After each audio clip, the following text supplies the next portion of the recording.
너무 큰 게임만 하고 있었네. 미쳤나봐 진짜. 자 그러면 이걸 하기 전에 너네가 준 프린트 어디 갔어? 민이 네가 준 프린트 어디 갔냐? 내가 줬냐 다시? 아 미안해. 정신이 없다 지금. 자 우선은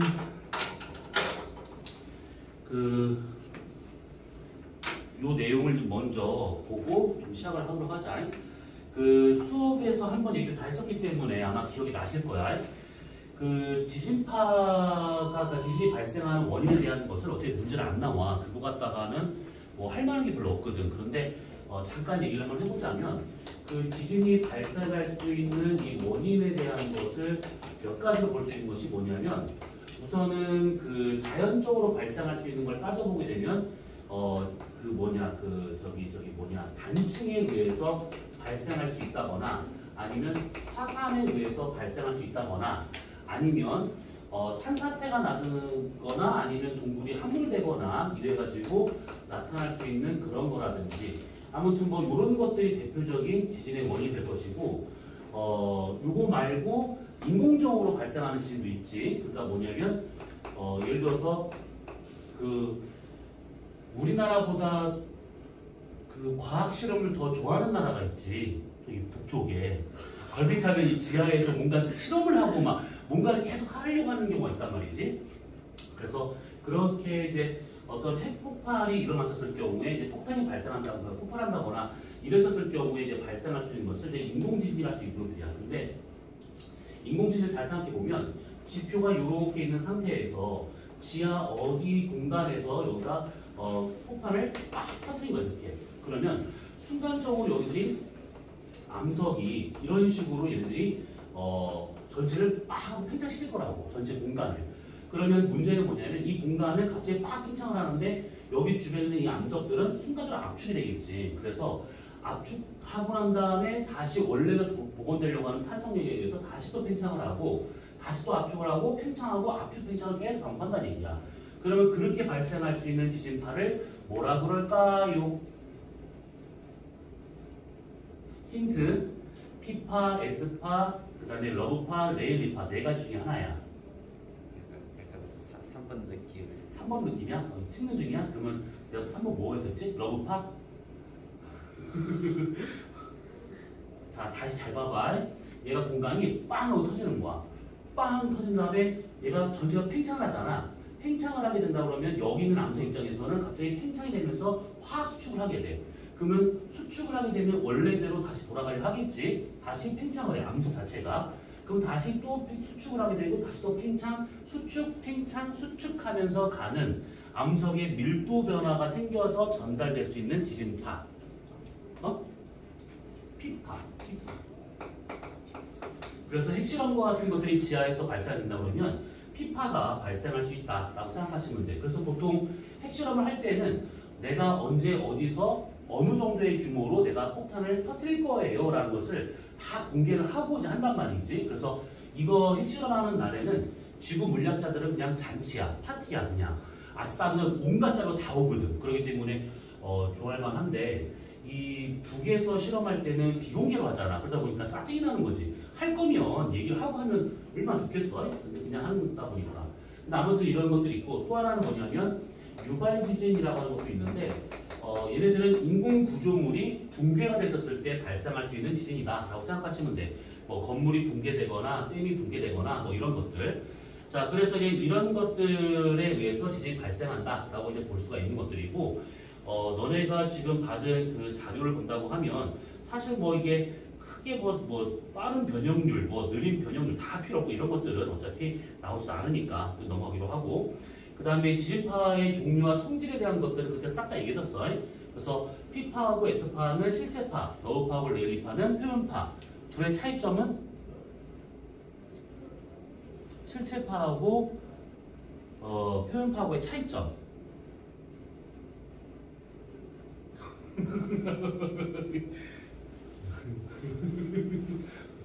흥미진진한데 필기를 안 하려 대답을 못했어. 아이 지랄하지 말고 금방 얘기를 해봐. 실체파에는 P파 P파와 S파가 있고 그 다음에 표면파에는 여분파하고 레일리파가 있다라고 하는 것들. 둘의 큰 차이점은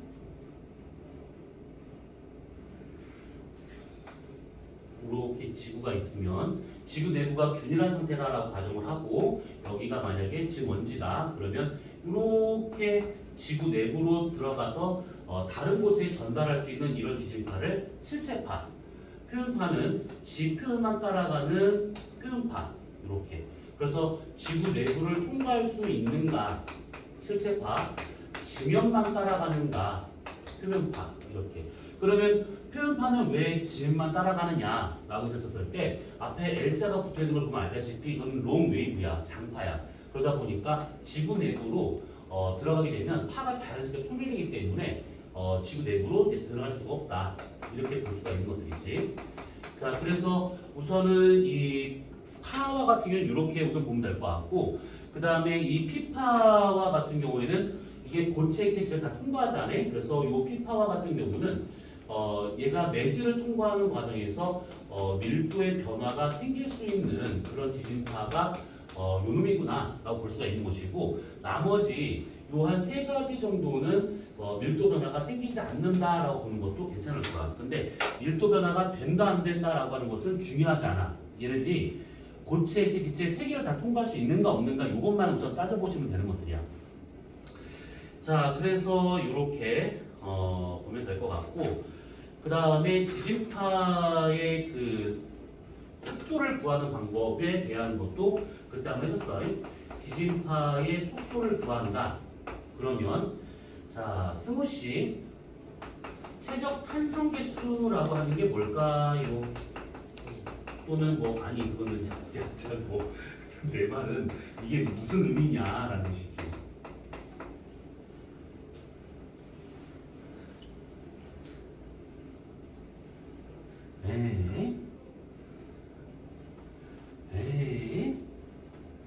그러면 동현 씨, 그 압축을 했을 때 다시 원래대로 돌아올 수 있는 그 한계 그렇지. 탄성 한계 정도가 생각하면 되고 그냥 부피에 대한 탄성 한계다. 뭐 이렇게 생각하시면 돼. 자, 그다음 민기 씨 바쁘시네. 그럼 전단 개수는 뭐가 될까요?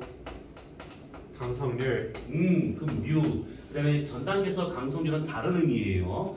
지금 여기서 보니까 이거 같이 있으면 써놨는데 이거 잘못 나온 거지. 전단 개수는 이게 요즘 그림처럼 밀어서 변형되는 것을 전단 개수, 강성률은 원기둥으로 암석을 가공한 다음에 엿가락처럼 늘리는 거야. 어디에서 얘가 끊어지는가를 보는 게 강성률. 이걸 왜 같이 봤을까 참 궁금한데 아무튼 그래. 그러면 전단 개수가 이해해버렸네. 그 다음에 암석의 밀도를 우리가 로우라고 친다고 하면, 자, 민기씨 피파의 속도는 공식을 이제 외우셔야 될 것 같아. 러브의 K. 오, 로우분의 읽었어? 로우분의 K. K 네, 3분의 4. 뭐라고? 3분의 4 3분의 4 더하기 3분의 4. 더하기 3분의 4 R? 못 읽겠어?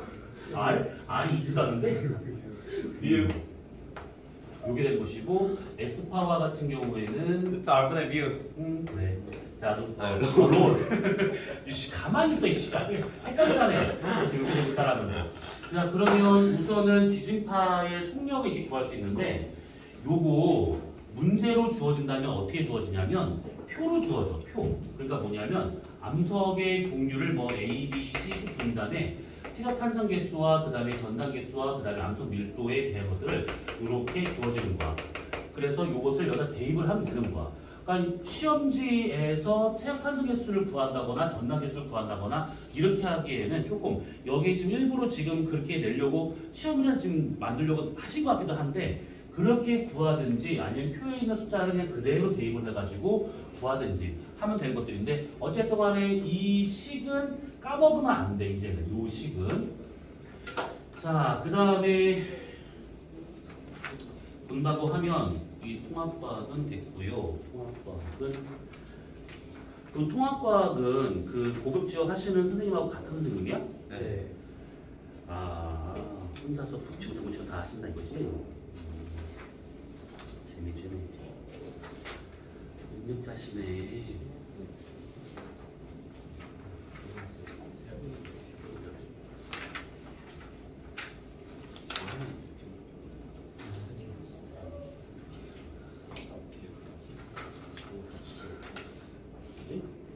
민기 이거 2개 받은 거야?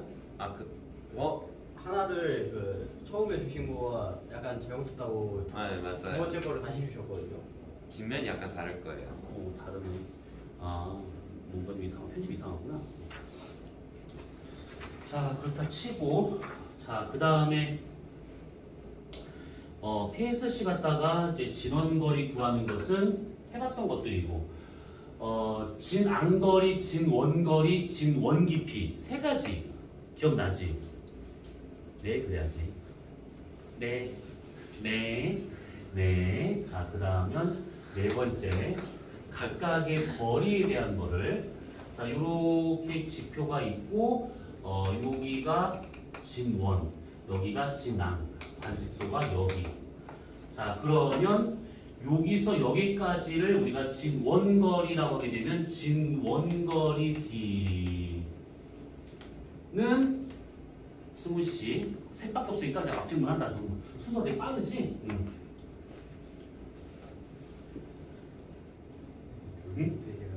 공식이 있어.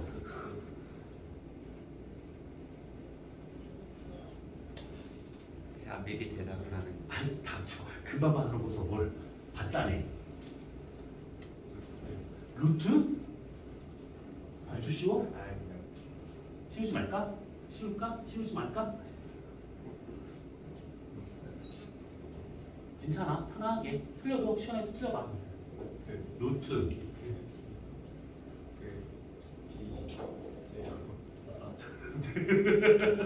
아, 너 지금 요거 하려고 그러는구나, 지금. 아, 나 지금 뭐 하려고 했더니, 뭐, 진짜. 아, 진원거리와 같은 경우에는 피파 속도에서 에스파 속도를 뺀 덕분에 피파 속도와 에스파 속도 곱하기, 그러면 그냥 하나만 곱하면 돼. 뭘 곱하면 될까?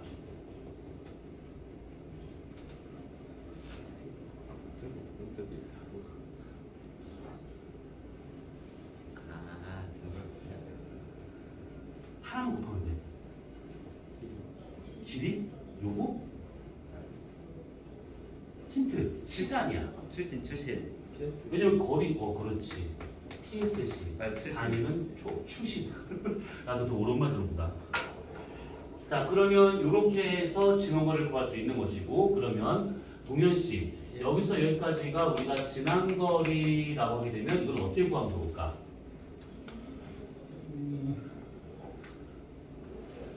거기 나왔을까? 안 나왔을 것 같은데. 나 필기라던 기억이 나는데.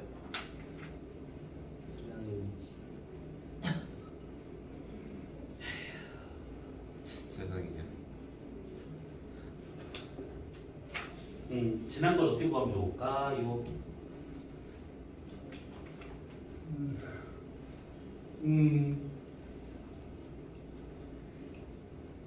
힌트. 공식이 없어.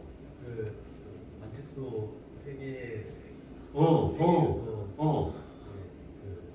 원 그려가지고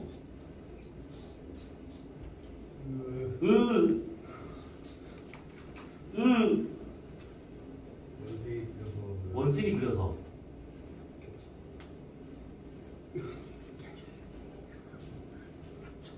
저 몰라요. 아 몰라? 그거 알려줄 거 좀 진짜. 진원 거리가 만지는 원의 그려가 원들의 찾았구나. 찾았어. 진항거리를 구할 때는 주시국선을 보고 해석을 하거나 아니면 진원거리를 반지름으로 하는 원 3개를 그려보는 것이지. 그래서 3개의 관측소가 되게 필요하다라고 했던 것들이야. 그러니까 주시곡선과 같은 경우에 그러면 진짜 쉬운 문제야. 민기 씨. 예? 주시곡선이야 이거. 자, 가로축에는 뭐가 들어가면 좋을까? 주기? 라고 이제 대부분 학생들이 이제 그렇게 좀 그렇지, 오해를 하고. 그렇지. 대부분 학생들이 뭔가 잘못 알고 있는 거는 거야. 넌 잘 알고 있을 것 같아. 자, 여기는 뭐 집어넣으면 좋을까? 주시곡선이야 이거.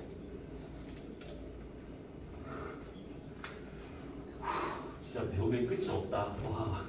지나까지 거리. 지난 거리. 이동 시간 위에 이동 시간. 이동 시간? 아니에요? 도착 시간. 다른 거예요. 도착 시간. 지금 여기에 이동 시간. 이동 시간에 적혀 있는 거 지금? 모르겠다 이제 그냥 할란다. 이렇게 있어가지고 P파하고 S파가 도착할 시간들을 점을 찍어보는 거야. 그러니까 뭐냐면 지진기상에서 이렇게 P파 그 다음에 쭉 가다가 뒤에 가서 이제 S파가 이렇게 도착을 했대. 그러면 이렇게 기록된 것을 지진기상이라고 말하는데 이 지진이 기록한 상태야. 이 지진기상과 같은 경우가 관측소 한 개만 있지는 않을 거라고 여러 개의 관측소가 있을 거기 때문에 진원에서 떨어진 거리에 따라서 이런 지진 기상들이 여러 개로 나타날 수가 있어. 그러니까 무슨 말이냐면 어떤 지진 관측소는 관측소까지의 거리가 좀 길다 보니까 여기 P파 도착 시간과 S파 도착 시간에 이만큼의 시간적 차이가 이게 길게 나타날 수가 있는 것이고 어떤 지진 관측소와 같은 경우는 이게 지금까지의 거리가 짧다 보니까 이렇게 돼가지고 P파가 오고 그다음에 얼마 있다가 S파 이렇게 올 수가 있다는 거야. 그러면 P파와 S파의 이 도착 시간 차이가 이게 상당히 짧게 나타날 수가 있다 이 얘기지. 거리에 따라서 시간이 달라질 수가 있어.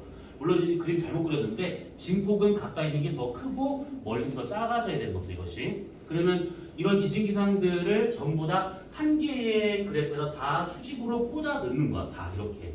그러면 이제 어떻게 그래프가 나오냐면 P파가 이렇게 그려지게 되고 S파가 이렇게 그려지게 되는데 여기서 지금 그려진 지진 기상이 이렇게 P파, 그 다음에 S파 이런 식으로, 그 다음에 여기서도 P파, 그 다음에 S파 이렇게. 그래서 이런 식으로 이제 여러 지진 기상들을 한 개 다 그래프에 수준을 꽂아 넣는다. 그러면 이런 식의 주지곡선이 나올 수가 있다 이 얘기예요. 그러면 P파와 S파의 이 세로축만의 이 간격이 의미하는 것은 그러면 전부 다 PSC가 되겠구나 이렇게 알 수가 있다는 얘기지. 그래서 이 PSC를 알면 진 원거리를 구할 수 있긴 하지만 만약에 어느 지역에서 PSC가 만약에 3분이다 그러면 3분에 해당하는 PSC가 길이가 얼마큼인가 이게 여기 나와 있을 거야. 그러면 그거를 쭉 맞춰봐. 그래서 여기 3분이네? 그러면 그거를 그대로 읽으면 진앙거리가 나오는 거야. 그래서 진앙거리를 구할 때는 공식 갖다 구하는 것이 아니고 주시곡선을 보고 쓰여있는 PSC 갖다가 쓰여있는 숫자만 읽으면 그게 진앙거리가 된다. 이렇게 볼 수가 있는 것들이지. 그 다음에 세 개의 관측소가 필요하다라고 하는 것은 이게 한 개의 관측소마다 진원거리가 다양할 것인데 그 진원거리를 우리가 이렇게 반지를 걸어는 원을 그려보는 거야. 지표에다가. 그러면 이런 식으로 이렇게 세 개의 관측소의 진원거리를 반지하는 원이 나올 수가 있는 것인데 이때 이것들이 떨어져 있으면 안 되겠지. 당연히 이게 붙어있는 상태 될 것이고 그러면 그때 각 원에 해당하는 교점에 이렇게 맞는 현을 그어보는 거예요. 이렇게. 그러면 이 현인 세 개가 만난 이 지점이 진앙이 되겠구나. 그래서 진앙의 위치를 결정할 때는 이렇게 보면 되더라라는 겁니다. 그 다음에 이 진원 깊이를 구할 때는 이렇게 구한 거를 따로 띄어서 본다고 하면 이렇게 이 그림 그릴 때마다 실패하는데 아무튼 이렇게 있다라고 지금 가정을 해보고 여기에 지표예요. 지표. 여기 하늘은 지우고 하늘 어디 갔어?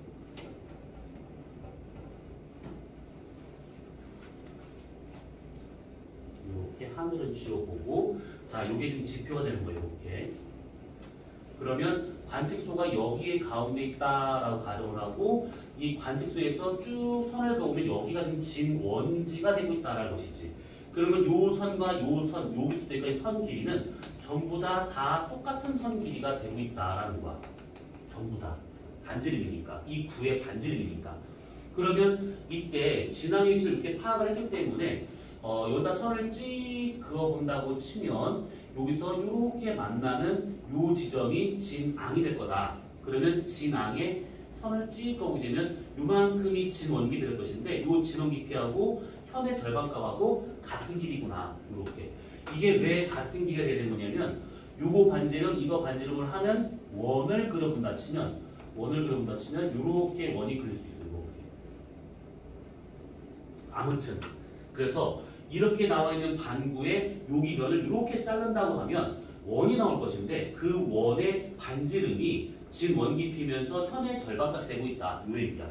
그래서 여기다 표시한다고 치면 여기가 만약에 그 관측소를 치고 그럼 여기다가 진항까지 선을 딱 그어보고 이 진항에서 여기를 지나는 현을 그어봤을 때 이 현의 절반값 이것이 요 지점에서의 진 원 깊이가 되겠구나. 이런 식으로 볼 수 있다는 얘기지. 그래서 이런 식으로 하나를 볼 수가 있고 그 다음에 또 하나는 뭐냐면 다섯 번째 초기 진동 방향에 대한 것을 좀 생각해 볼 필요가 있어. 초기 진동 방향이다라고 하는 것은 지진을 기록하는 기계, 지진기계 그것이 있을 것인데 그 지진계를 이 기록하는 그 종이가 말려있는 그 원통을 이게 땅바닥에 이렇게 놓냐 아니면 땅바닥에서 똑바로 세우느냐 그리고 땅바닥에 대해서 이렇게 놓은 것을 남북 방향으로 놨냐 동서방향으로 놨냐에 따라 좀 달라질 수가 있어요. 이것이. 근데 여기서 우리는 뭘 얘기할 거냐면 수직으로 작동하고 있는 수직 지진계에 대한 것만 우선 볼 거야. 수평 지진계 말고 수직 지진계만 볼 거야. 그러면 수직 지진계와 같은 경우는 보통 이렇게 원통으로 이렇게 종이가 말려 있고 이렇게 이런 식으로 이렇게 되어 있어요. 이런 식으로. 그래서 이것을 이렇게 회전시킨다고 치면 여기에 이게 스프링으로 이렇게 무거운 추 하나 이렇게 매달아. 그런 다음에 여기다가 연필 심 같은 거 하나 달아 이렇게. 그러면 이렇게 된 상태에서 땅이 갑자기 상하로 움직여. 상하로 움직인다 그러면 이때 이 무거운 추는 관성 때문에 원래 정지되어 있었기 때문에 가만히 정지가 되어 있으려고 할 것이고 그때 이렇게 된 상태에서 갑자기 땅이 흔들린다? 그러면 이 원통만 흔들리고 원통만. 그러면 여기에서 이런 식으로 지진 기록이 나타나더라 이 얘기지. 그러면 이렇게 나타날 수 있는 이 부분에서 얘가 기록된 이 땅이 있을 거잖아. 이 땅이 어디냐에 따라서 이게 조금 다르게 해석이 돼야 돼. 무슨 말이냐면 만약에 단층에 의해서 발생한 지진이래. 그러면 단층이 이렇게 형성되었다라고 가정해보자. 이게 지금 단층면이야. 그러면 여기가 지금 현재 진원지래. 그러면 진원지 위에 진항이 있을 거라고. 진항. 만약에 진항지에서 이런 식으로 수직지진계를 설치를 했어. 설치를 했다고 치면 여기서 만약에 이 땅이 상반이 하반에 대해서 이렇게 올라갈 수도 있고 내려갈 수도 있을 것인데 올라갈 경우를 역단층이라 하게 되고 내려갈 경우를 정단층이라고 말하지. 이렇게. 인기야 여기 화면 나오니? 거기에? 조금 더 나올 것 같은데. 여기까지 나와 내 손? 네, 거기까지 나와요. 여기는? 거의 네 나와요. 거기는. 거의 딱 사라져요. 거기서. 여기서? 네, 딱 이렇게. 자 그러면 이렇게 된다고 찾았을 때 얘가 역단층, 그러니까 상반이 올라갔는가 내려갔는가로 이제 구분할 수가 있는 것들이야. 근데 상하반 구분할 때는 간단해. 어디 생각하지 말고 그냥 단층면에다가 연직선 하나만 딱 그어봐 이렇게. 그래서 위에서 만나면 상반이고 밑에서 만나면 하반이야 그냥. 그래서 상반이 위로 올라갔다. 역단층, 내려갔다. 정단층. 그럼 만약에 진항에 설치한 수직지진계가 있었대. 그러면 요것이 처음에 이렇게 기록될 수도 있고 또는 이것이 이렇게 기록될 수도 있는 거야. 이렇게. 그러면 초기 진동 방향을 보잖아. 여기처럼 이렇게 되어 있거나 얘처럼 이렇게 되어 있는 경우. 그러니까 초기 진동 방향이 위로 올라간 것인가 아니면 내려간 것인가 요게 좀 다르게 해석되는 것들이야. 진항이라면 진항에 위치한 지진계라면 그러면 얘가 처음에 이게 위로 올라가면서 기록됐대. 그럼 이게 무슨 말이냐면 요게 지금 이렇게 되는 상태에서 요것이 이렇게 지금 이렇게 되어 있고 이렇게 돌고 있는 상황인데 요 상황에서 만약에 이렇게 올라가려면 요것이 먼저 밑으로 떨어져야 돼. 이거 무슨 말인지 이해됐을까? 요게 만약에 지진 기계야 이곳이 이렇게 말려있는 상태야. 말려있는 상태인데 얘는 가만히 있고 얘만 움직이는 거야. 이렇게 움직이는 거야. 그럼 요 상태에서 쭉 돌아가면서 기록되고 있는데 초기 진동 방향이 위로 나타나려면 쭉 돌고 있다가 밑으로 떨어져야 돼. 그래서 이렇게 위로 올라가는 것이지. 그래서 펼쳐보게 되면 이게 위로 올라간 것처럼 먼저 나타나게 돼. 근데 만약에 그렇지가 않고 이렇게 말려있는 상태에서 초기 진동 방향이 만약에 이렇게 돼 있는데 쭉 돌고 있다가 만약에 얘 땅이 위로 올라가. 그러면 이렇게 되기 때문에 진동 방향이 밑으로 떨어지더라 이 얘기지. 그래서 이제 요거는 기록되어 있는 형태가 다르게 표현되는구나. 그래서 이렇게 초기 진동 방향이 위로 올라갔다는 것은 땅이 밑으로 떨어졌다는 거기 때문에 요럴 경우에는 정단층이다라고 볼 수가 있는 것이고, 요럴 경우에는 내려간 거기 때문에 상반이 위로 올라간 게 돼야 되기 때문에 요런 경우는 역단층이다라고 볼 수가 있는 것들이야. 자, 정단층과 역단층이 이렇게 좀 기록되고 있대. 그러면 요거와 같은 경우에는 이게 만약에 지구가 이렇게 있는 상태에서 여기가 처음에 진원지다라고 한번 가정해보자. 여기도 마찬가지 지구가 이렇게 있는데 여기가 좀 진원지였대. 그러면 처음에 정단층이 발생한다는 것은 상반 밑으로 훅 떨어진다는 얘기야. 그러면 여기에서의 초기 진동 방향은 밑으로 땅이 이렇게 떨어지는 방향으로 나타나줘야 돼. 이렇게. 그치, 밑으로 꺼지는 게 먼저니까. 그 다음에 얘와 같은 역단층이기 때문에 위로 이렇게 올라가는 듯한, 상반이 위로 올라가는 듯한 이런 식의 모양으로 나타나게 된다는 얘기지. 근데 이렇게 된다고 하면 그렇다 치는데 여기서 발생한 피파가 만약에 다른 쪽으로 만약에 전달된다 이렇게. 그러면 이때 여기에서 기록되는 것은 초기 진동 방향이 들어간 방향이기 때문에 반대편에서는 오히려 올라가는 형태로 나타나야 돼 이렇게. 그러면 여기서는 어떻게 기록되느냐? 쭉 가다가 올라간 거니까 초기 진동 방향이 밑으로 떨어진 것처럼 나타나더라라는 얘기지. 여기도 마찬가지로 처음에 올라가는 방향이 먼저이기 때문에 얘가 전달되는 형태를 본다고 치면 이렇게 밑으로 들어간 듯한 이런 식의 모양으로 기록되더라. 그러면 얘는 여기서 초기 진동 방향은 위쪽으로 올라간 듯한 이런 식의 모양으로 나타난다는 뜻이지. 어때요? 지금 거 이해되지? 그래서 진앙지에서 얘가 기록이 됐는가 아니면 진앙지를 제외한 다른 지역에서 얘가 기록됐는가에 따라서 얘기는 달라질 수 있다. 이 얘기야. 자, 그 다음에 이렇게 초기 진동 방향은 이런 식으로 이해하면 될 것 같고, 그 다음에 두 번째, 그 다음 건 뭐냐면 지진을 기록하는 방법이 있어요. 여섯 번째. 기호라고 써요. 기호. 자, 우선은 자, 지면이 이렇게 있어요. 자, 지면이 이렇게 있는 상태에서 단층이 이렇게 형성되었대. 자, 여기가 지금 진원지였어. 이렇게. 자, 진원지였는데 이런 식의 문제가 나온다면 제일 먼저 뭘 해보는 거냐면 이 단층면에 진원지가 있으면 단층면의 직각인선 대신에 진원지를 지나는 직각인선 하나를 딱 그어봐. 이렇게 딱 그어본다고 쳐졌을 때 그때 만약에 얘가 지금 역단층이다라고 한번 가정을 해보는 거야. 그러면 역단층이면 오른쪽 상반, 왼쪽이 지금 하반인데 상반이 이렇게 올라간다는 얘기잖아. 그럼 이렇게 간다라고 칠 수가 있어. 하반은 그거에 대해서 반대 방향으로 운동한다. 이렇게. 그러면 지금 여기 있는 요 짱돌 입장에서는 여기 짱돌 입장에서는 이렇게 밀기 때문에 지금 요 구간은 지금 압축이 우세하게 나타날 수밖에 없어. 압축이. 그리고 여기는 짱돌 입장에서는 얘는 가만히 있는데 이렇게 밀고 가기 때문에 얘 입장에서는 이렇게 멀어지는 것이지. 그래서 여기 구간은 팽창이 되고 있는 구간이다. 이렇게. 자, 그러면 이제 하반에서는 어떻게 되느냐?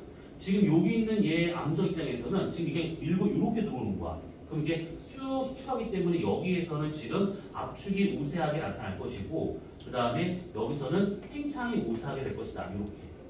자, 그러면 여기에서 지표를 쭉 올리면 여기가 진앙이 될 것인데, 어떤 사람이 진앙 위에 서가지고 이렇게 하늘에서 밑을 내려봤어. 그러면 이렇게 해서 이 사이 볼 수 있는 시야가 이만큼이야. 이만큼. 자, 그러면 이 사이 볼 수 있는 시야를 만약에 우리가 이렇게 한번 그려보는 거야. 요게 하늘에서 보는 사람의 시야야. 이만큼 보이는 거야. 그러면 요 가운데가 현재 진앙이 돼야겠지. 그리고 단층선이 남북 방향이냐 동서 방향이냐에 따라서 다르게 그릴 수 있는데 지금 그것을 따질 때는 아니니까 우선은 이 사이 봤었을 때는 여기서부터 여기까지는 전부 다 압축이 되고 있는 상태가 보이는 것이고 여기서 여기까지 끝자락만 살짝 뭐가 되냐면 팽창되고 있는 게 보이는 거야. 그래서 여기를 지나면서 대략 요렇게 에이 고양이 눈처럼 요게 다 지웠네. 이렇게 보이는 거야. 그래서 가운데가 이렇게 압축된 모양으로 나타나는구나.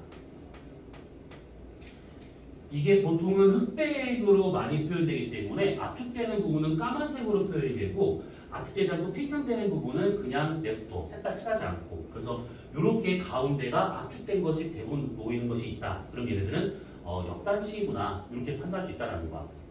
그러면 이런 것도 생각해 볼 수 있는 것이 정단치인 것 같은 경우에는 이렇게 지면이 있다 생각을 해보고 단층이 이렇게 형성되었다. 여기가 지금 진원지다. 그럼 여기를 지나는 직각의 선 하나를 딱 그어본다. 그러면 이때 상반이 내려가는 것이고 하반이 올라가는 거기 때문에 지금 여기는 팽창이 여기 가운데는 팽창이 우세할 것이고 여기 가운데는 팽창이 우세할 것이고 여기는 압축이 잘 나타난다. 이 얘기지.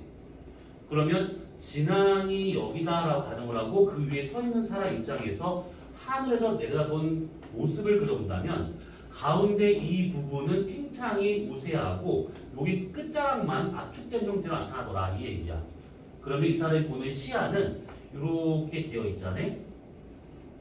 그러면 여기가 지금 진앙지다 라고 가정을 하고 똑같이 이렇게 고양이 눈처럼 그려볼 수가 있는 것인데 그때 여기 가장자리만 압축되는 형태로 해서 까맣게 칠해주더라 이 얘기야. 이런 식으로 정단층과 그 역단층을 이렇게 표현할 수가 있어요. 지금 이 기호 이해됐을까? 그리고 여기 나오는 지금 여기서부터 진앙을 지나는 여기 선을 한번 딱 그어봐 이렇게. 아무튼 이 선이 나와. 이거는 단층 선의 주양 방향이야. 단층 선의 주양 방향. 마찬가지로 이렇게. 그러니까 얘는 지금 뭐냐면 요게 지층이야. 요 상태에서 이렇게 움직이든 저렇게 움직이든 간에 요게 단층 면이야. 근데 이것을 우리가 하늘에서 보잖아. 그러면 요 선과 요 선의 여기 이 선이 잘라진 선으로 보이는 거야. 여기가 이렇게 된다고 치면 그러면 그때 이 잘라진 이 선이 남북 방향으로 되어 있는가 동서 방향으로 되어 있는가 아니면 이것이 이렇게 틀어져서 이쪽으로 되어 있는가 이런 것들을 표현하는 것이다 라고 생각하시면 되는 거야. 이해돼? 뭔 말인지? 네? 간문한 거야 지금? 아우. 자 다시 진짜 이거를 잘 이해 못할 수도 있어. 자 다시 자 단층이 있어요 이렇게. 아 여기 또 가볍게 있구나. 자 이렇게 있었어. 이 상태에서 얘가 상반이고 얘가 하반이잖아. 그치? 이 상태에서 이렇게 올라갔어. 그럼 이거 무슨 단층이야? 역단층이지. 내려갔어. 정단층이야. 그 만약에 정단층이 형성이 되었대.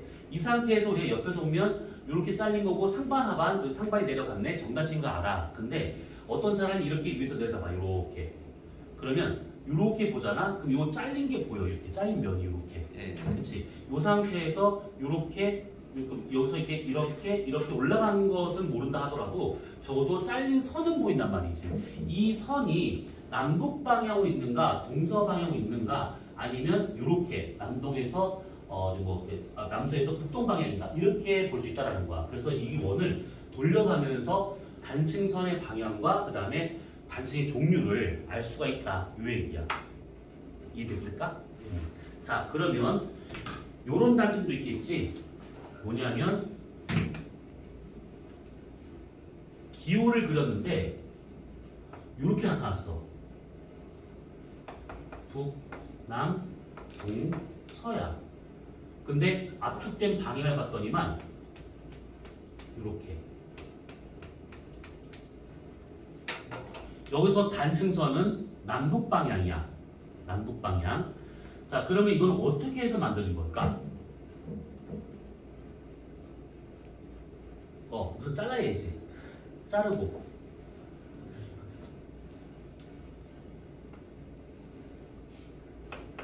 단층면은 기울어질 수도 있고 수직일 수도 있어. 근데 그냥 기울어진 거다 라고 한번 가정해보자. 그러면 단층선이 남북 방향이다 라고 하게 되면 이걸 기준으로 어디는 상반 어디는 하반이 되고 있다 이 얘기야. 근데 지금 우리가 이렇게 지금 단층선인데 우리가 동서 방향으로 잘라서 이렇게 본 단면을 그리면 이렇게 나온다라고 가정해보자. 여기가 지금 동쪽, 여기는 서쪽이야. 그러면 여기가 상반, 하반이잖아. 아, 이쪽이 상반이구나. 이쪽이 하반이구나. 단층선은 여기 가운데 있는 남북 방향으로 형성된 거구나. 이렇게 단층선. 방금 얘기했잖아. 자, 다시 상반, 그 다음에 하반이야. 이 상태에서 이렇게 움직일 수도 있고 이렇게 움직일 수도 있는 거잖아. 역단층, 정단층이야. 그것을 우리가 위에서 봤었을 때 잘린 요 선을 우리가 요거를 단층선이다 라고 하는 거야. 근데 단층선이 이렇게 남북으로 형성되어 있대. 근데 얘나 모양이 얘가 좀 달라. 그치? 표시된 경우도 달라. 여기가 압축, 여기가 압축이야. 그럼 어떻게 된 거냐면 이렇게 잘린 상태에서 땅이 이렇게 이동을 해야 여기는 압축이 되고 이게 팽창되는 거야. 땅이 이렇게 움직여 여기가 압축되고 이게 팽창되는 거야. 그러면 이렇게 잘렸다 쳐보자. 이렇게 잘렸어. 이렇게 그 상태에서 위 아래로 이렇게 움직이는 것이 아니고 이 상태에서 이렇게 움직였다는 거야. 이 상태 이렇게 이해됐을까? 이렇게 움직인 거야. 얘처럼 올라갔다 내려갔다 이게 아니라 이렇게 움직인 거야. 이렇게.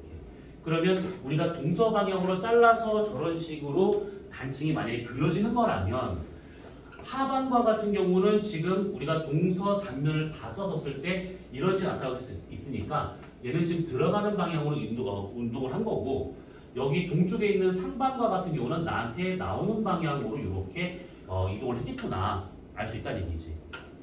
그래서 이것을 위에서 보면 이렇게 움직이는 거기 때문에 여쪽에서는 팽창, 저쪽은 압축 이렇게 나오기 때문에 이쪽은 압축, 여기는 팽창.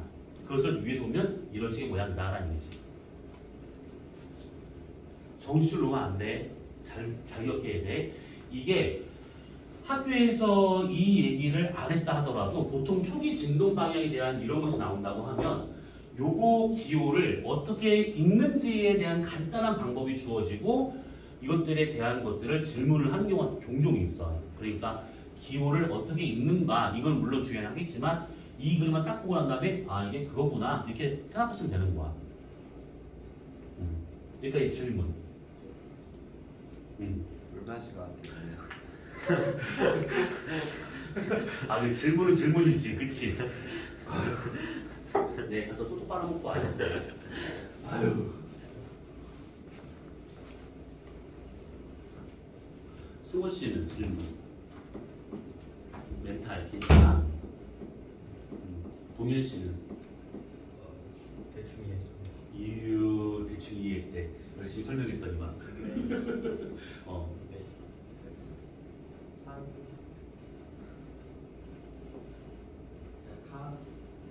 단층에 사야가 있잖아요. 이렇게, 이게 이쪽에 있는 게 상인 거예요. 아니라니까? 아까 얘기했잖아. 수직선을 그어서 위에서 만나면 상반이고 아래에서 만나면 하반이야. 그러니까 이렇게 잘렸잖아. 수직선을 그어서 위에서 만났어. 그럼 여기가 상반이고 밑에서 만났어. 그럼 하반이야. 근데 만약에 이렇게 되지 않고 단층이 이렇게 잘릴 수도 있잖아. 이렇게. 그럼 선을 그어봐. 여기가 위에서 만나잖아. 그럼 여기가 상반이야.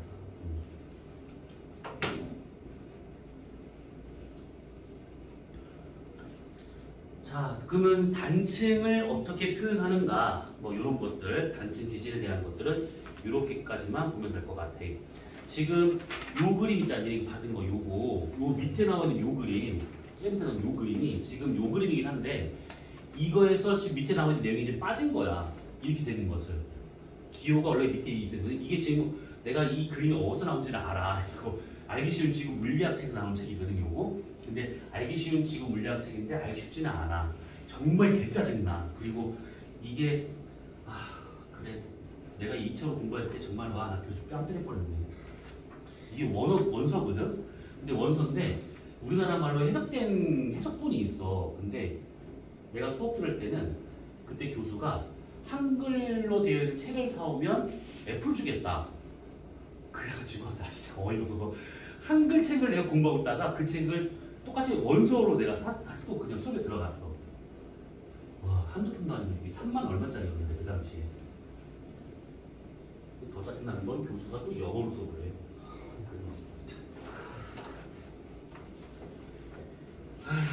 자, 아무튼 그래요. 그래서 요거는 그렇다라고 보면 될 것 같고 1페이지 어디였어? 자, 그 다음에 요거 있지. 요거는 어차피 지구 내부의 구조에 관련된 것들은 우리가 물리랑 다 한번 정리했었던 부분이야. 그렇기 때문에 이걸 다시 한번 설명하는 것은 조금 그럴 것 같은데, 그래도 요거 하나 정도는 기억을 해둬야 될 것이 뭐냐면 지구 내부에 있는 것 중에서 저 속도층이 있다라고 또 이거 기억나지? 그치? 지진파의 속도가 어느 특정한 층을 지나면서 속도가 떨어지게 돼. 그래서 거기를 저 속도층이라 하게 되는데, 이 지진파의 속도가 떨어질 수 있는 요인과 같은 경우는 전단 개수나 체력 탄성 개수나 이런 것들이 감소했었을 경우 또는 밀도가 증가했었을 경우라고 볼 수가 있는 것인데, 이 밀도가 증가하게 되면 오히려 지진파 속도는 줄어들어야 되는데 사실은 커지고 있단 말이지. 지구 내부로 막 들어가게 되면 밀도가 커지는 층을 지나는데도 불구하고 속도가 빨라져. 근데 그것은 전단 개수나 체력 탄성 개수가 증가하기 때문이다라고 생각하면 돼. 아까 그 공식 생각하시면 돼, 그 공식. 그러면 지진파 속도가 왜 떨어지는가라고 한다 치면 결국은 이 암석의 밀도가 감소하기 때문이다, 이런 식으로 이해하면 돼. 원래는 암석의 밀도가 증가하면 속도가 줄어드는 것인데, 암석 밀도가 증가하면 최저탄성 개수와 그 다음에 전단 개수가 증가를 해버려. 그렇기 때문에 결과적으로 속도가 빨라져. 그래서 암석 밀도하고 속도는 비례관계인 것처럼 보이는 거야. 근데 여기서는 지금 속도가 떨어진대, 저 속도층. 그러면 결과적으로 암석 밀도가 줄어들고 있구나, 이렇게 이해하시면 되는 것이지. 그럼 암석 밀도가 줄어드는 경우라고 하게 되면 몇 가지가 있어. 온도가 높아질 경우, 어느 지역의 땅의 온도가 높을 경우에, 지역이 높을 경우에 암석 밀도가 줄어들더라, 요거 하나와, 그 다음에 암석의 종류가 달라질 경우인데, 암석의 종류와 같은 경우 만약 예를 들어서 화성암과 퇴적암이 있다 그러면 암석 밀도는 화성암이 더 커, 퇴적암은 더 작고. 근데 지구 내부에 퇴적암이 없으니까 어쨌든 간에 이제 암석 종류에 따라서 달라질 수 있다라고 생각하시면 돼. 그 다음에 매질 상태에 따라서도 달라질 수가 있어. 매질 상태. 그러니까 고체로만 되어 있는가, 또는 고체 액체가 섞여 있는가, 또는 액체로만 되어 있는가, 이렇게 될 수 있는 것들인데, 그게 이 속도를 떨어뜨리는 요인이 되고 있다라고 보시면 되는 거야. 그러면 이 매질 상태라고 하는 것을 우리가 크게 암석으로만 존재하는가, 아니면 암석에 마그마가 섞여 있는 상태인가, 아니면 마그마로만 되어 있는가, 이렇게 따져볼 수가 있는데, 그때 마그마로만 되어 있는 이 상태를 완전 용융 상태라고 얘기를 하는 것이고, 암석과 마그마가 공존하고 있는 이 상태를 부분 용융 상태다라고 말하는 거야. 근데 어쨌든 간에 이렇게 된다고 하면 암석의 밀도, 매질의 밀도는 암석이 크고 마그마가 작다라고 이해하면 되는 거야. 자, 그러면 요거를 우리가 그때 하면서 그래프 하나 그렸던 거 기억날 거야. 요렇게 있어가지고 이쪽을 깊이라고 생각하고 이쪽을 온도라고 본다 치면 고상선과 그 다음에 액상선이 있다라고 했던 거, 혹시 이 그래프 기억나실까? 네, 알겠습니다. 자, 지구 내부로 들어가졌을 때 이런 식으로 지구 내부 온도선이 나온다. 그래서 이 고상선과 지구 내부의 온도선이 만나는 교점, 여기와 여기를 기준으로 해가지고 쭉 내려본다고 치면, 지금 여기 깊이에서 요 깊이까지는 지구 내부 온도가 고상선을 살짝 넘어가. 그 말은 뭐냐면 고체와 액체, 다른 말로 고체는 암석이고요, 액체는 마그마 상태 되고 있는데, 요 중간의 여기 상태는 이론상으로는 부분 용융 상태, 여기 위에 있는 상태는 액상선 위에 있기 때문에 마그마 상태. 근데 지구 내부의 실제 온도는 고상선을 살짝 넘어가서 부분 용융 상태를 만들 수 있다, 이 얘기야. 그래서 여기에서 부분 용융된 상태가 나오는구나. 여기는 암석 상태, 여기는 암석 상태. 그래서 요 층을 지나면서 암석 밀도가 살짝 떨어지기 때문에 여기서 진입할 속도가 줄어드는구나. 이게 되는 거야. 그게 저속도층. 이해됐지? 그래서 이 층과 같은 경우에는 암석권 밑에 얘가 분포하고 있어. 암석권 밑에. 그래서 이렇게 되다 보니까 여기가 이제 연양권이라고 이제 보통 말하는 경우도 있는데 엄밀히 말하면 연양권은 아니고 연양권의 일부가 여기다라고 생각하시면 돼요. 그래서 여기를 지나면서 속도가 떨어지는구나. 이렇게. 자, 그러면 이제 그 내용이 될 것이고 그 다음에 이런 것들은 우리가 다 했던 것들이니까 기억나실 거라 믿어. 근데 요거 있지. 요거. 아는데. 요거 같은 경우에는 지금 암명대가 되고 있는 것들인데 지금 요게 혹시 이거 그게 안 나왔는데 혹시 K, I 뭐 이런 거 들어본 적 있어? K, I, P, I, K.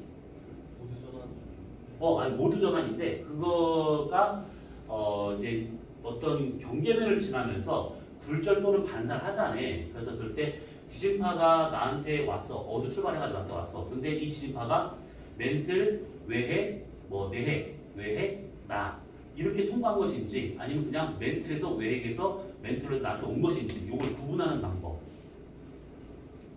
방법은 안 해. 표기하는 방법. 표기 방법 K, I, K 뭐 이렇게 쭉 나오는 거 뭐. 어디 했어? 교과서 보라고.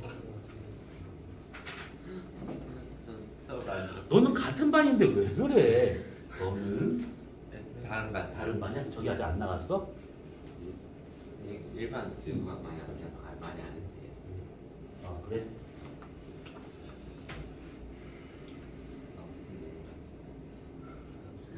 응.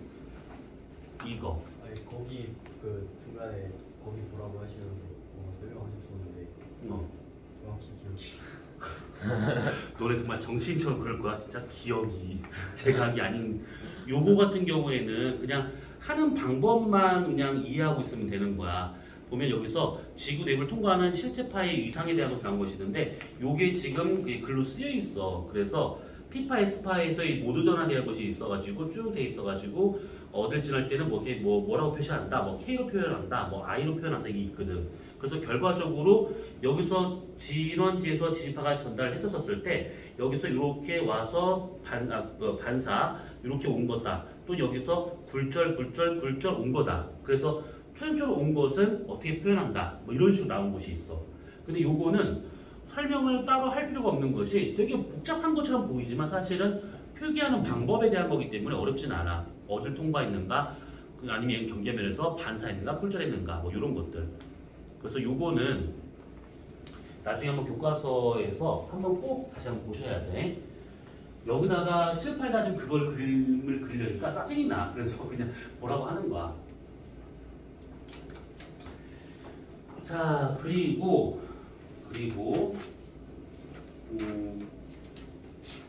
암형대에 대한 것은 뭐 갖다 치고 암형대 그것이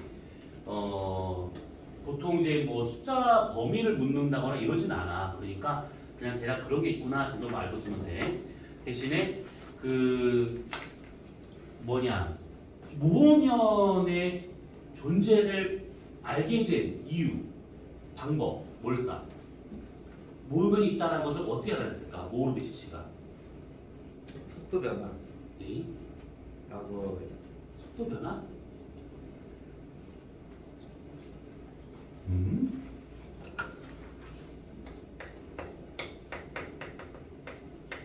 시치법. 막 지르는구나. 마리조와 시추지 그냥 삽질했다 뭐 이거구나 그냥. 모호르비치치의 불연속면과 같은 경우에는 지각의 두께를 계산하는 과정에서 발견시게 된 것들이지. 특히 교차거리가 중요해. 교차거리가 또 생소하지. 뭘까요? 교차거리란? 지난 거리. 왜 이러세요? 그러면 지난 거리라고 하지 뭐하러 어렵게 교차거리라고 써? 교차라는 것은 말 그대로 교차가 되고 있는 거리를 말하고 있는 거야. 그럼 뭐가 교차되고 있을까?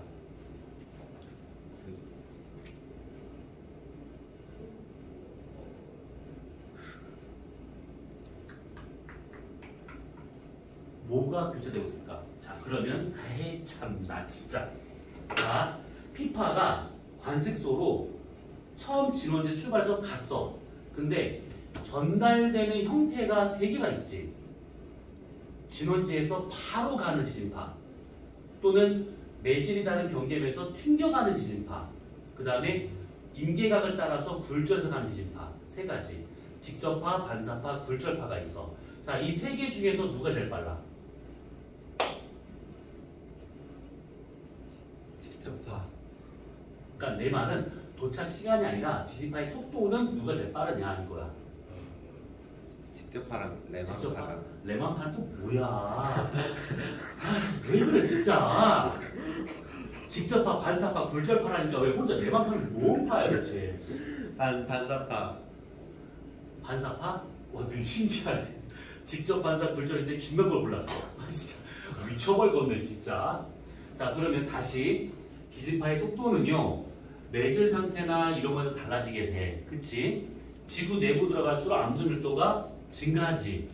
그러면 지구 내부로 들어갈수록 지진파의 속도는 빨라질까 느려질까? 빨라진다. 빨라져야지. 굴절파. 그러면 굴절파가 제일 빠른 거야. 그러면 주시곡선을 그려봐줬을 때 피파가 만약에 직접파로 올 때하고 굴절파로 올 때가 있단 말이지. 그랬을 때 직접파는 이렇게 그려지지만 굴절파와 같은 경우는 이렇게 그려지게 돼. 그럼 얘가 더 느린 거잖아요. 그게 아니라 여기가 거리가 되고 있는 것이고 여기가 도착 시간이야. 그래서 기울기 역수가 얘가 속력이 되고 있다는 거야. 그래서 요것이 굴절파가 훨씬 더 빠르게 진행을 한다. 대신에 이 교차거리라고 하는 요 두 개 지진파가 만나는 여기를 여기서부터 여기까지를 교차거리라고 하게 되는데, 이 교차거리 이내에서는 직접파가 먼저 도착을 하는 것이고 교차거리를 벗어나게 되면 굴절파가 먼저 도착하게 돼. 이것들이. 자, 그러면 이 교차거리를 통해 가지고 지각의 두께 D를 구할 수가 있는 것인데 2분의 L은 여기 말하는 거 교차거리 L. 요거 전체 루트 해가지고 V2 플러스 V1 분의 V2 마이너스 V1으로 구할 수가 있어요. 나 맨날 헷갈려.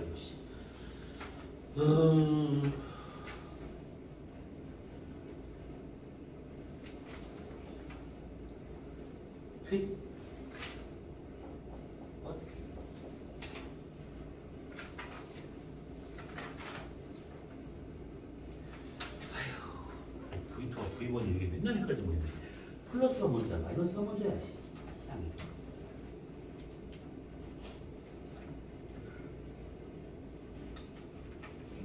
와! 안 나왔어.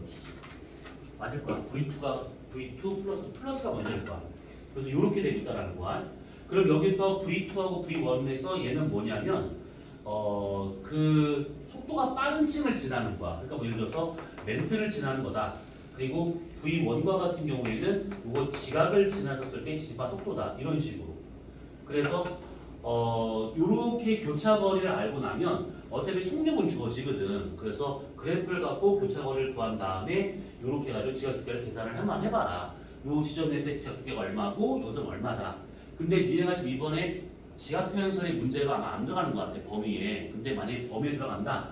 그럼 이걸 통해 가지고 지각의 두께를 계산해보고 그 깊이에서의 압력을 구해봐라. 뭐 이런 식으로 나오는 경우도 있어요.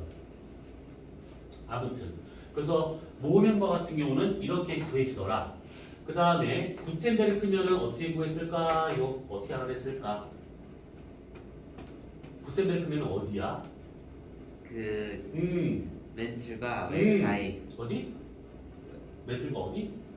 외핵. 외핵.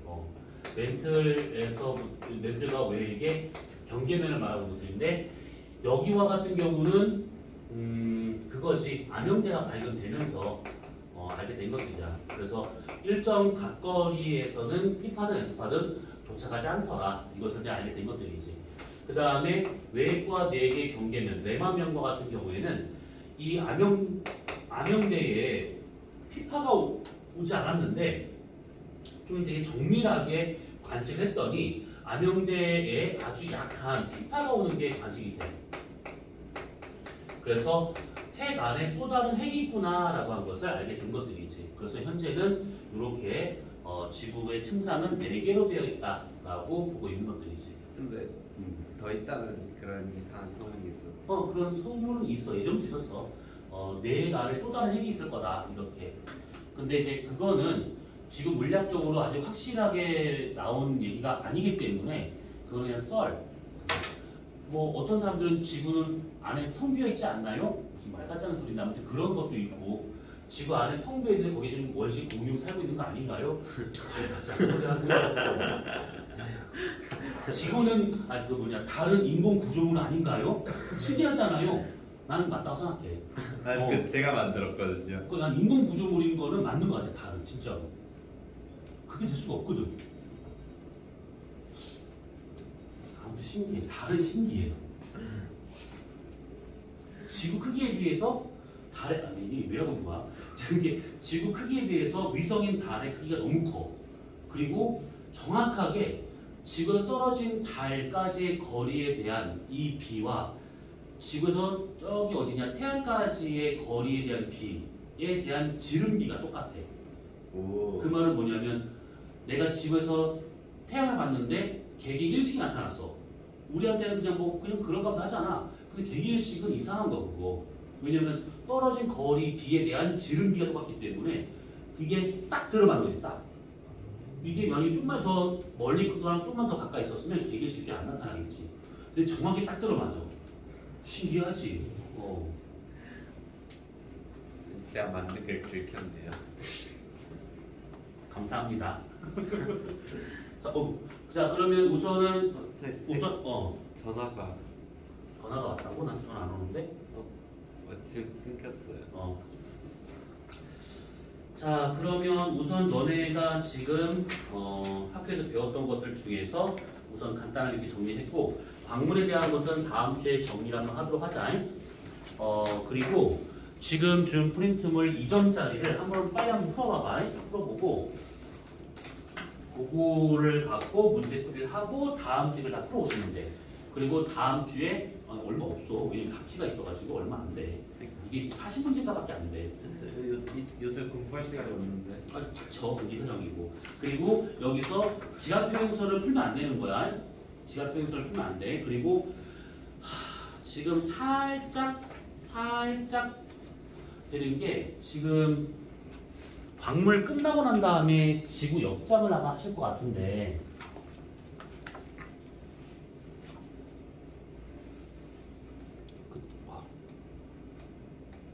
뭐야? 지금 얘네 광물 한다 했었지? 예. 지구 역장 안 들어가? 중력장 자기장 안 들어가?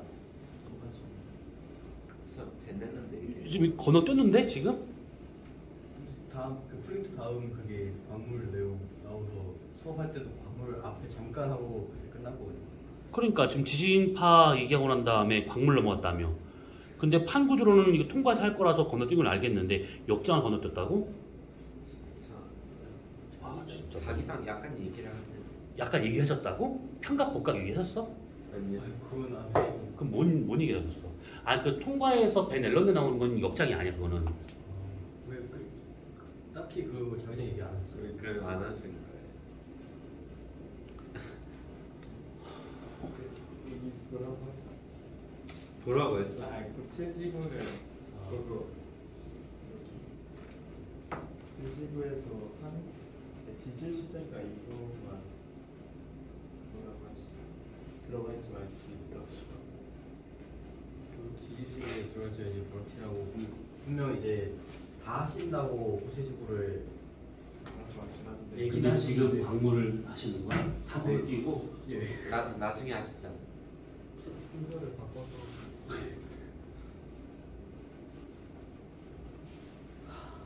그것 때문에 1학기 때도 약간 수행평가 때문에 진도를 순서를 바꿔서 나간 건 있으셨던 것 같은데 수행평가 날짜를 맞추려고 뭔가 그게 또 관련 있거나 그러지 않을까요? 선생님 큰 그림.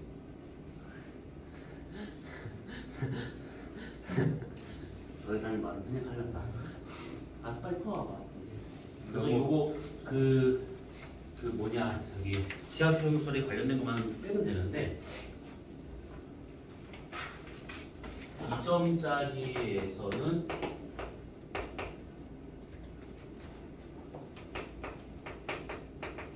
15번 이거 3개만 풀지 말고 저 3개만 풀면 되는 거예요? 아니 풀지 말라고 했지 마. 자, 그 다음에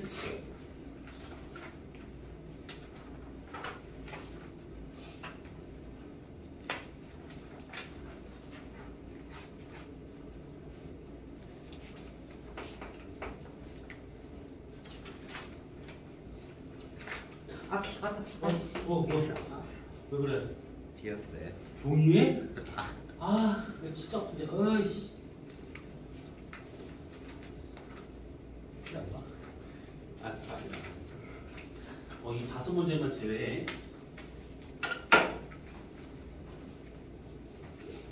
근데 박지가 있어요? 박지가 안 붙어 있는 것 같은데. 있어. 어디요? 아, 나만 있구나.